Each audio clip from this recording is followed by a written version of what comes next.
Boa tarde a todas e a todos. Aqui é um prazer tê-los conosco nessa sessão agora. Nós queremos agradecer a Karen Castro, que é a representante do consulado americano responsável por vistos, e vai falar um pouco para nós hoje sobre a oportunidade de estudar nos Estados Unidos e o seu processo de aplicação. Então, gostaria de agradecer a Karen por ter aceito o nosso convite. Já falei antes para ela e gostaria de repetir para que todos ouçam. É um prazer ter a Karen conosco, porque o consulado americano tem sido um parceiro da PUC-Rio há bastante tempo já, e temos sempre nos envolvido mutuamente. O consulado chama a PUC para participar de eventos, a PUC está sempre chamando o consulado também. É uma parceria duradoura e muito efetiva, que traz muitos frutos para essa cooperação internacional. Então, queremos agradecer a Karen. Já avisei a Karen que tínhamos alguns outros membros da CCCI que não estavam na hora que eu estava apresentando ela, então vou fazer isso no final e vou passar a palavra para ela que ela possa apresentar a sua fala e depois nós poderemos, então, apresentar os membros da CCCI que aqui estão. Karen, muito obrigado, a palavra é sua. Muito obrigada, boa tarde a todos. Meu nome é Karen Castro, eu sou cônsul no consulado americano. Eu estou aqui morando no Rio já há um pouco mais de um ano. Então, se vocês não entendem alguma coisa com meu português, por favor, coloquem no chat e aí vou tentar explicar melhor para vocês. Então, vou compartilhar minha tela aqui, um momento.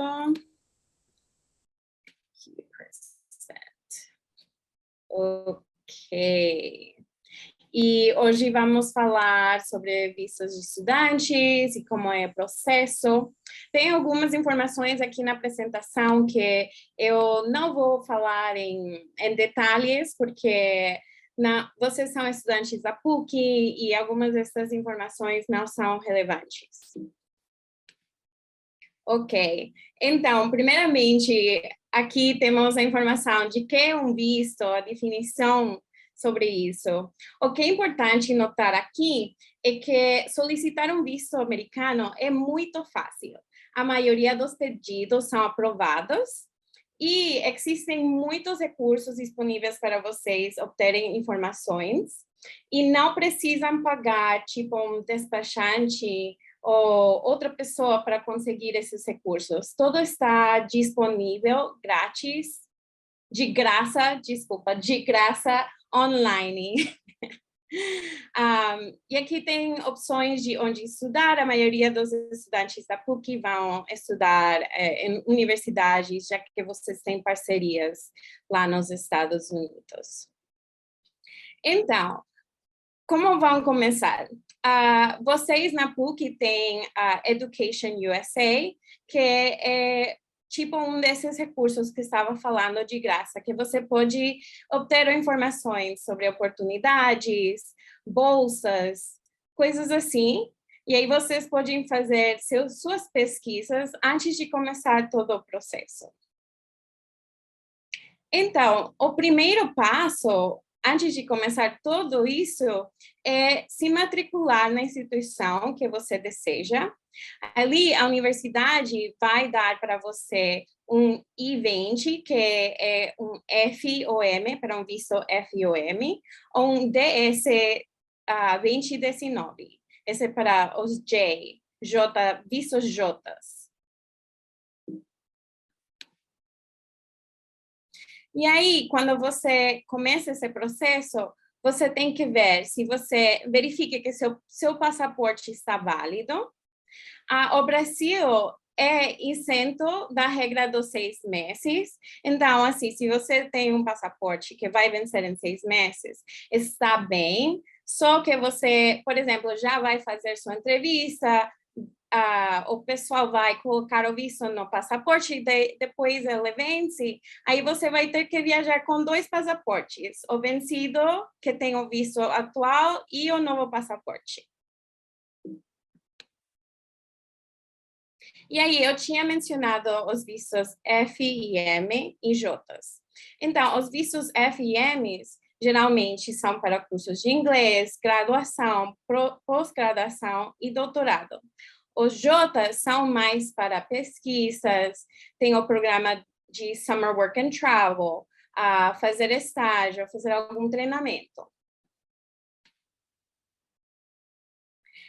E também sempre temos essa pergunta, eu posso estudar nos Estados Unidos com visto de turismo?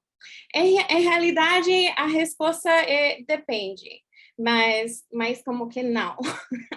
Então, se você vai viajar de turismo, você pode fazer algum estudo, mas tipo que é de um dia. Você foi a Nova York para passear, e aí você queria fazer uma aula de gastronomia, um cooking class. Aí você pode usar o B1, B2 para estudar esse um dia as aulas de gastronomia. Mas para créditos acadêmicos, o propósito de vocês estudar nos Estados Unidos com uma universidade, não pode ir em um visto de turista. E também temos vistos de dependentes. Sempre temos a pergunta sobre união estável. Se união estável serve para visto de dependente. Desafortunadamente, não. União estável não funciona como visto de dependente, mas cônjuge e filhos menores de 21 anos, sim.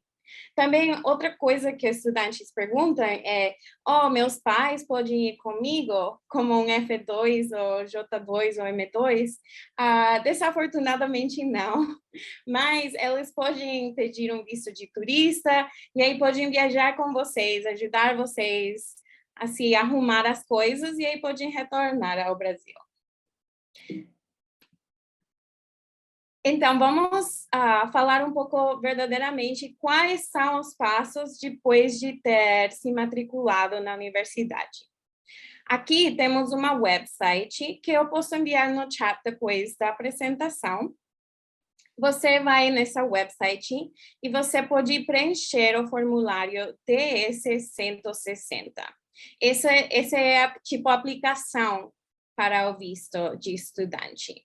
E aí você pode selecionar aonde você quer fazer a entrevista. Provavelmente em Rio de Janeiro, já que estamos aqui, né? E também tem traduções em português, ali na website, aqui acima, você pode trocar para português, para entender melhor, só que as respostas têm que ser em inglês. Então, aí, com esses recursos que você tem na PUC, talvez eles possam ajudar a vocês preencher isso corretamente. Não é preciso pagar um despachante, porque eu quero falar sobre isso, porque tem muitas pessoas que pagam por esse serviço e verdadeiramente não é necessário pagar. E aqui temos o passo 1A, que são umas dicas sobre o formulário. Então, quando você vai preencher o DS-160, é importante ter seu passaporte ao lado de você e aí colocar todas as informações diretamente como está no passaporte. Assim, não vamos ter problemas com o sistema. Então, você vai colocar o nome, o sobrenome. Eu sei que, às vezes, solicitantes têm como 3 diferentes sobrenomes e, às vezes, colocam em diferentes ordens. Por favor, coloque exatamente como está no passaporte, a data de nascimento. E também é importante colocar suas informações, como o número de CPF, se você tem parentes morando nos Estados Unidos, e ali tem as outras informações no slide. E aí, quando você completa esse passo, aí você pode imprimir a página de confirmação. Essa página vai ter um código de barras. E esse código vai servir no CASB. Eles vão poder encontrar sua informação no sistema com o código. É extremamente importante que você imprima essa página. Não é necessário fazer um upload da sua foto, mas a foto será tirada no CASB. Uma coisa que eu queria dizer, então, no CASB não temos impressora. E lá fora do CASB tem vendedores que não têm nenhum relacionamento com o consulado. Então, você pode pagar até R$ 300 por uma cópia do barcode, da página de confirmação. Então, é muito importante que você faça esse passo antes de continuar. Ok, e agora o segundo passo, você vai criar seu cadastro no site de agendamentos. Eu, como falei, vou colocar essa website no chat depois disso. E aí você pode escolher sua forma de pagamento e devolução de passaporte. Ou seja, se você quer pegar seu passaporte no consulado ou quer que ele seja enviado pelo correio. Então, quando você vai pagar a taxa, você pode pagar com cartão de crédito ou boleto bancário. Tem uma diferença pequena em isso, que quando você paga com cartão de crédito, eles vão liberar como em uma hora, na hora para agendar. Na hora, você vai colocar seu cartão de crédito e aí a website vai deixar você agendar sua entrevista ali mesmo, na hora. Se você paga com boleto bancário, pode demorar até 24 horas para poder agendar sua entrevista. E algo também que é importante dizer é que o consulado tem esses vistos de estudantes como prioridade. Então, se você vê que não tem vaga de agendamento e você precisa, você pode entrar em contato pela mesma website e explicar sua situação. Por exemplo, o seu programa de estudo vai começar em uma semana e você precisa ser visto já. Então, você pode enviar uma mensagem, explicar sua situação, e aí o pessoal do consulado vai tentar arrumar uma coisa para você, um agendamento para você. Ok, e o passo 4. Então, aí você vai no CASB, quando você já tenha tudo agendado. Lá no CASB, eles vão coletar suas impressões digitais e sua foto.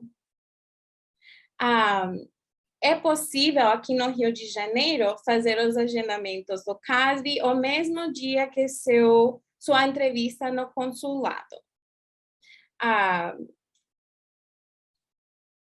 Se você tem uma viagem marcada a outro país, não deixe seu passaporte no consulado. Você pode aguardar para finalizar esse processo depois da viagem, ou você simplesmente pode informar o pessoal do CASB e do consulado que você vai viajar, e aí podemos trabalhar com você tentando devolver o passaporte a tempo. E aí o passo 5 é pagar sua taxa SEBIS. Essa é a website que eu vou colocar ao final da apresentação. E aqui são as informações de onde fica o CASB e o consulado. Então, o dia da entrevista, sempre temos as perguntas, o que tenho que trazer para o dia da entrevista? Então, você tem que trazer a página da confirmação do D660, que eu tinha explicado que é muito importante, seu passaporte válido, seu formulário I-20 ou DS-2019, que é feito pela universidade nos Estados Unidos, e o recibo da taxa do SEBIS.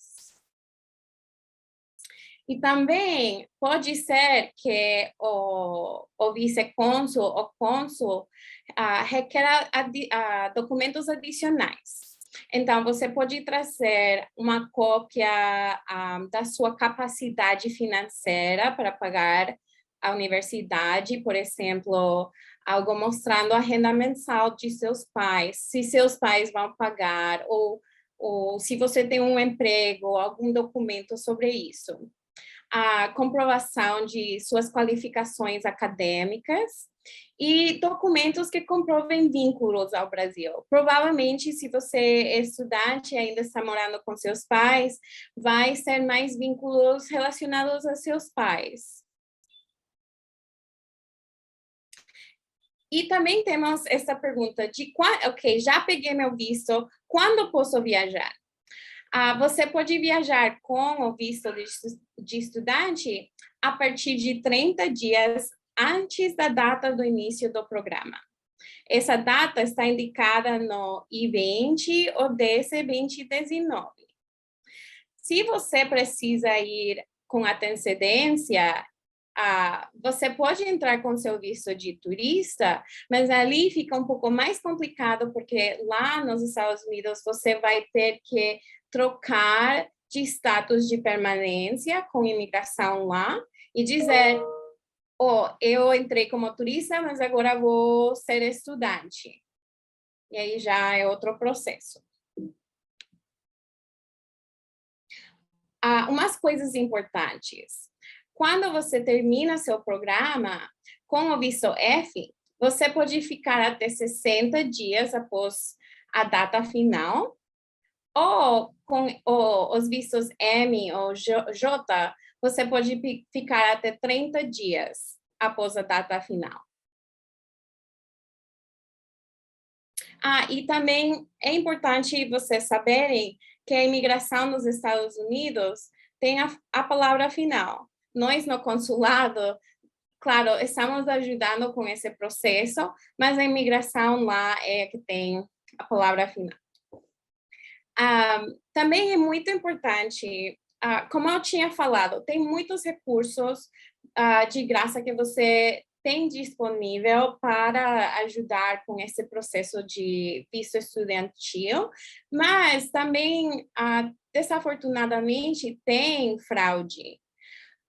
Então, por favor, antes de escolher sua universidade ou escola, faça uma pesquisa sobre a escola, o curso, o que você vai fazer lá.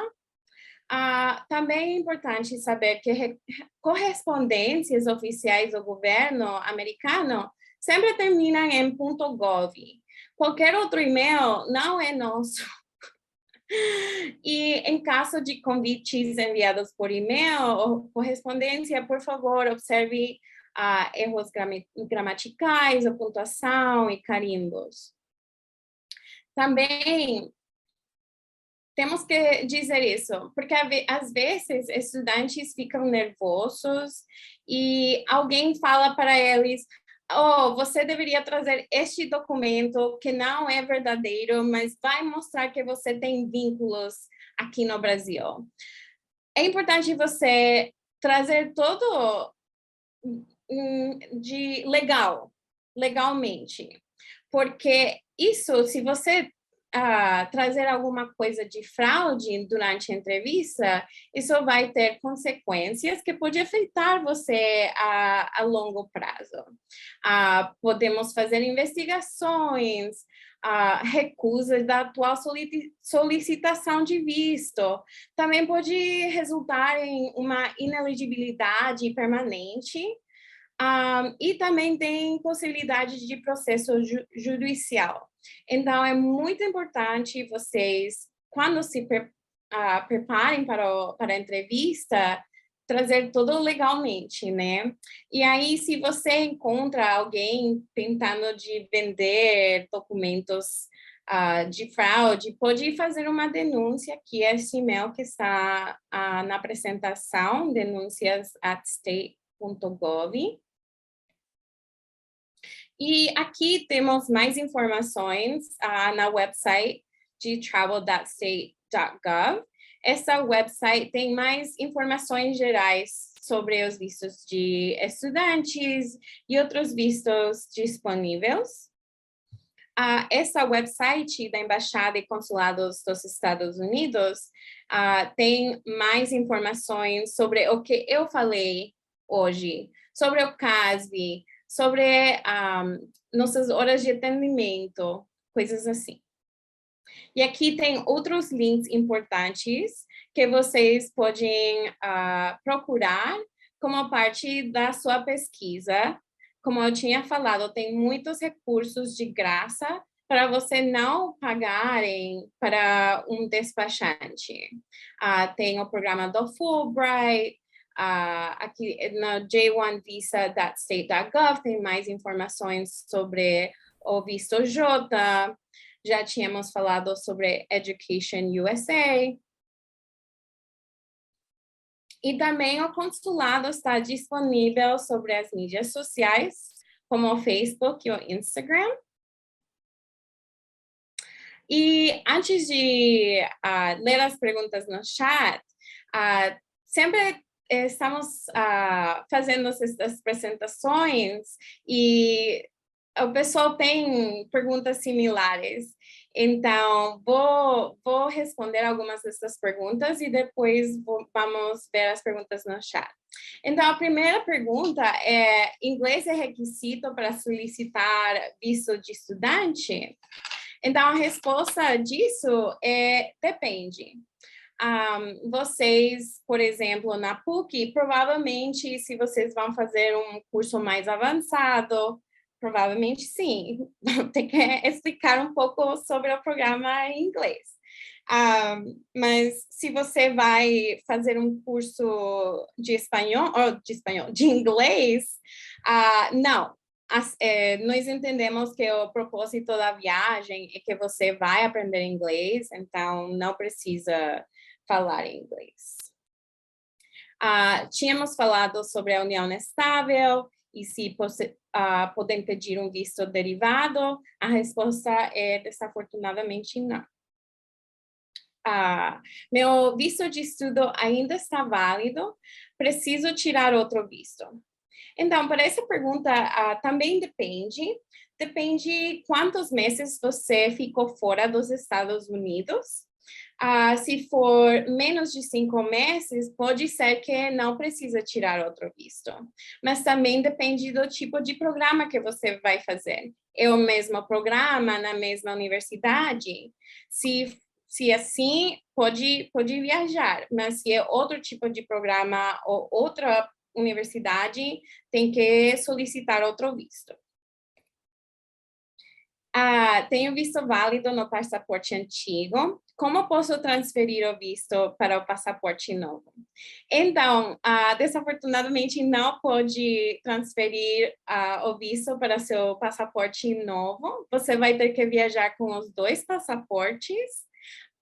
Mas, se você quiser pagar uma nova taxa, ali você pode fazer o processo de renovação e aí podemos colocar o novo visto no seu novo passaporte. Sou casada e possuo visto com nome de solteira no antigo passaporte. Posso viajar com os 2 passaportes? Em realidade, sim, pode. Só tem que viajar com seu certidão de casamento, não precisa traduzi-lo, e aí você pode mostrar isso para agente de imigração lá nos Estados Unidos. Posso trabalhar durante os meus estudos nos Estados Unidos? Então, depende, mas as opções são muito limitadas. Por exemplo, se você tem um programa de estudos que tem como um mensageiro dentro do programa, isso faz sentido. Mas, por exemplo, você vai estudar durante a manhã e depois vai trabalhar no restaurante durante a noite, isso não é possível. Em realidade, isso é ilegal e não pode trabalhar durante seus estudos. Preciso alterar meu DC-60. Vou perder a data já agendada e ter que pagar uma nova taxa. Então, não. Se você precisa alterar, não precisa pagar uma nova data e não precisa reagendar.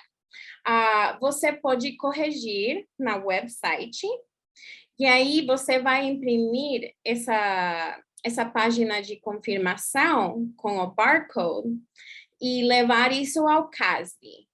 Lá você vai explicar que você precisava corrigir, fazer uma correção, e que você fez ela no novo DS-60.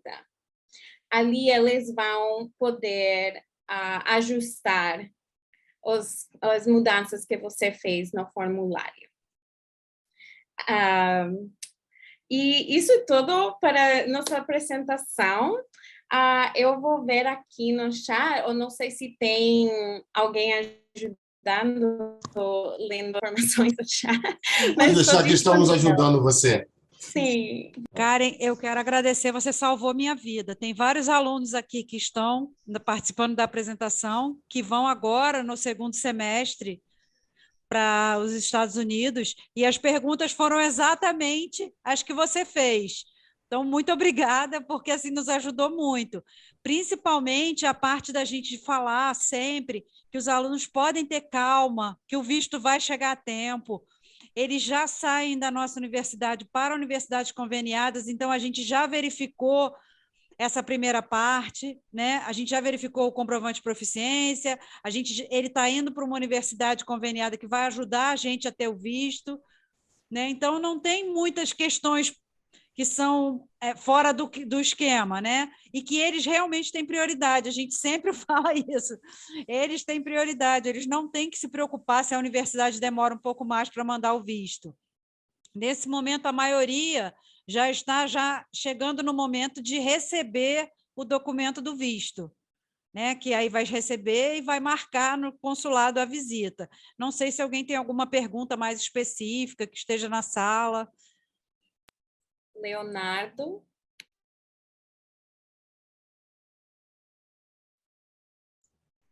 Acho que o Leonardo só aplaudiu, ele não tinha uma pergunta. Você... tá. Está muted. Leonardo, você está mudo. Oi, Karen. Boa tarde. Eu gostaria só de agradecer pelos esclarecimentos, mas eu tenho uma pergunta que ela é muito pertinente nas questões de grupos de amigos meus. Por exemplo, quando eu participei desse preenchimento do processo, né, em 2017, a faculdade me proporcionou uma viagem para os Estados Unidos, que foi maravilhosa, mas eu lembro que tem um formulário, que quando a gente um formulário online, que quando você vai fazendo tem umas perguntas bem interessantes sobre questões de informação, e vamos supor que acidentalmente você coloque numa daquelas perguntas, se, por exemplo, vou ser bem radical, você assistiu algum vídeo de radicalismo, de algum vídeo de terrorismo, se existe uma forma de voltar esse processo, ou você, a partir daquele momento, você fica marcado para sempre, como se fosse um erro, ou o que vocês vão considerar a partir disso? Porque é uma coisa que a gente sempre ficou pensando sobre isso, sabe? Se tem como voltar essa questão, ou se ela vai permanecer e fica marcado, em algum momento você vai ser perguntado, não sei. Obrigada pela pergunta. De nada. Então, eu acho que essas perguntas são parte do D660. E como eu tinha falado, se você preencheu alguma coisa errada e você percebeu que estava preenchendo muito rapidamente, eu não sugiro fazer isso. Mas, assim, você foi muito rápido e aí pensou, nossa, eu coloquei algo de radicalismo ali. Ali você pode entrar de novo na website, preencher de novo, e aí imprimir a página de confirmação e leva isso ao CASB, e aí eles corrigem o que você quis. E aí, vamos dizer que você esqueceu, e aí na hora no CASB você lembrou que respondeu errado. Eu acho que você pode ir à entrevista, e se o cônsul pergunta sobre isso, não tem, pessoal, não tem essa pergunta de se você assistiu algo de terrorista, mas vamos dizer que tem uma pergunta assim, o cônsul vai pode perguntar para você respondeu assim, me pode explicar um pouco mais, aí você explica que você pensou errado. Tá bom, obrigado. Então, uma pergunta recorrente aqui no chat é sobre o documento bancário. Isso é uma coisa que a gente responde diariamente. O que nós fazemos aqui na PUC é emitir alguns modelos de cartas bancárias. A gente tem um modelo para cada banco que a gente foi pegando ao longo do tempo, e a gente apaga os dados pessoais e disponibiliza para os alunos, mostrando que eles precisam indicar um valor específico. E muda muito de cidade para cidade esse valor, né? O mínimo necessário. Então, só para quem está na sala, espera a sua universidade indicar, porque, por exemplo, a Califórnia tem vários campi. Cada um dos campi tem um valor específico, dependendo do lugar onde é. Então, realmente, eu peço que vocês aguardem que a sua universidade indique esse valor. Não saiam... A não ser assim que você queira indicar que você tem um valor muito mais alto. Mas, geralmente, a gente pede que aguarde que a sua universidade indique o valor específico necessário. Não é isso, Karen? A gente tem um valor que para cada universidade ou cidade diferente, um valor mínimo necessário? Então, eu posso dizer, como cônsul, eu estou vendo diferentes aspectos para cada caso. Pode ser que o cônsul peça esse tipo de informação, mas não é necessário, e cada caso é diferente. Cada família é diferente, a renda mensal vai ser diferente. Então, vocês podem preparar, como a PUC ajuda com os documentos, mas não significa que o cônsul vai pedir esses documentos. É bom ter isso para estar preparados, né? E ali também vi uma pergunta no chat sobre se a renda mensal é necessária ou não. Pode ser que o cônsul peça essa informação. O cônsul tem que ver seus vínculos, como vocês vão pagar pelos estudos, quem vai pagar. Então, você precisa ter alguma documentação explicando como vai fazer isso.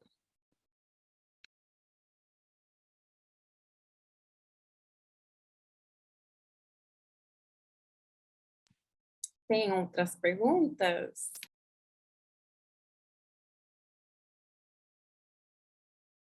Acho que respondemos todas que estavam no chat até agora. Mas alguém gostaria de acrescentar alguma pergunta? Aproveitar a presença da Karen Castro aqui conosco.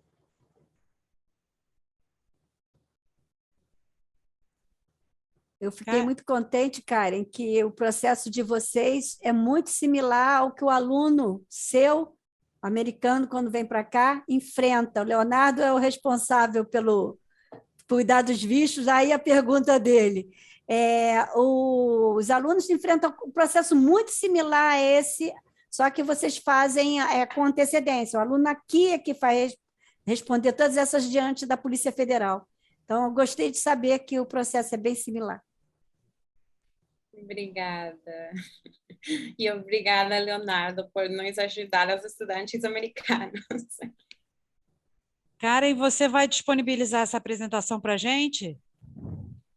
Então, desafortunadamente, a apresentação é do consulado, é propriedade do consulado, então não posso, mas a gente fica à disponibilidade se vocês terem algumas perguntas. E como eu tinha falado na website da CASB, ali tem uma seção onde vocês podem escrever assim, se tem algum problema ou tem uma pergunta bem específica sobre o seu caso, você pode escrever-nos lá e a gente vai responder. Tá bom, mas os links eu posso mencionar no nosso site. Então, beleza. Sim, os links. Vou colocar. Obrigada. Tá bom, se ninguém mais então tem pergunta, eu agradeço muito a presença da Karen Castro. Nós hoje teríamos também um representante do Canadá que infelizmente não vai poder participar, então vamos ficar somente nessa parte da apresentação. De qualquer forma, foi maravilhoso, porque a Karen elucidou várias questões que, em geral, são perguntadas aqui na PUC. Foi muito útil a sua apresentação, Karen. Obrigado pela sua gentileza, pela sua simpatia. Espero que você possa visitar a PUC em breve para conhecer nosso campus e o nosso pessoal aqui. Muito obrigada pelo tempo, foi um prazer. Karen, depois da gente parar de gravar, eu tinha uma pergunta referente, assim, bem mais referente ao meu lado. Okay. Então, se você puder depois, só 2 minutinhos. Ricardo ainda vai fazer a apresentação? Não. Não. Então tá bom, então eu vou parar aqui agora. Eu cheguei mais tarde, né? Vou fazer a apresentação de vocês, sim. Tá. Tá bom. Gente, então, muito obrigado a vocês que estavam presentes aqui hoje. Foi um prazer tê-los. Lembro que amanhã nós começamos às 10 horas da manhã com a apresentação de universidades parceiras. Vamos ter também amanhã mesas dos intercambistas e no final da tarde temos outra mesa consular. Então, aguardo vocês amanhã. Muito obrigado e um bom descanso para todos.